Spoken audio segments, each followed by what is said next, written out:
Depuis quelques décennies, le monde connaît une forte croissance de la population urbaine et une prolifération des quartiers périphériques avec une augmentation conséquente des besoins d'accès aux services de base.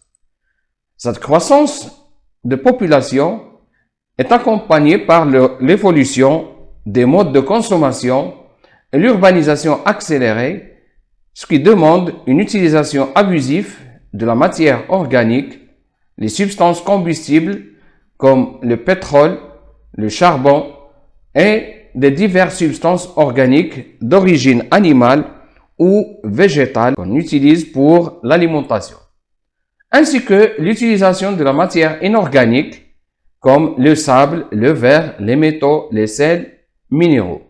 Cette consommation croissante s'accompagne par la production de déchets solides tels que les déchets ménagers, des déchets liquides tels que les eaux usées ménagères et industrielles, des déchets gazeux libérés par la combustion de substances organiques énergétiques, le charbon, le gaz naturel, le pétrole et ses dérivés.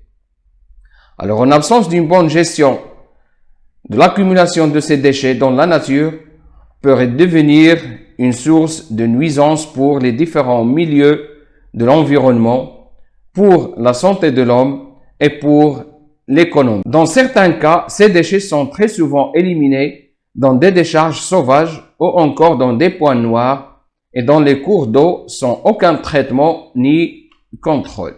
Quels sont les aspects de la pollution résultant de l'utilisation de la matière organique et inorganique et comment peut-on gérer les déchets pour éviter leur nuisance à l'environnement et à la santé de l'homme et à l'économie? La première leçon, c'est les déchets ménagers et sur l'utilisation de la matière organique et inorganique. Pour essayer d'en tirer les caractéristiques des déchets ménagers, on a les données suivantes. Pour le Maroc, la production actuelle des déchets ménagers en milieu urbain est estimée à 6 millions de tonnes par an, soit en moyenne de 0,76 kg par habitant par jour. Et en milieu rural, c'est 1,47 million de tonnes par an, soit en moyenne de 0,28 kg par habitant par jour. Comment on peut expliquer cette différence de production de déchets ménagers entre le milieu urbain et le milieu rural?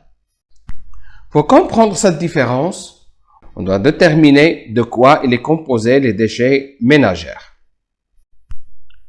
La caractéristique principale des déchets ménagers au Maroc, c'est qu'ils sont très riches en matières organiques, facilement biodégradables et humides, dû à la présence de pliochures, des restes des aliments et d'autres charges organiques. Nos poubelles contiennent 70% de déchets organiques, de 10% de carton et du papier, 8% de matière en plastique, 4% de métaux, 2% de verre et 6% de divers constituants, des tissus, des fils, ainsi de suite.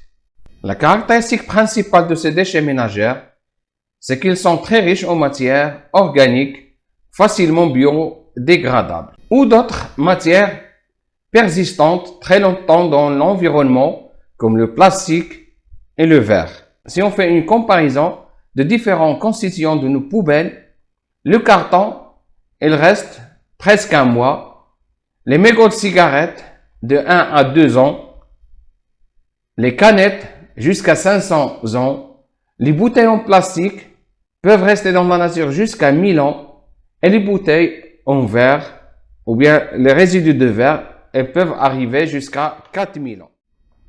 La collecte des déchets ménagers et leur accumulation dans des décharges non contrôlées est considérée comme problème principal dans notre pays.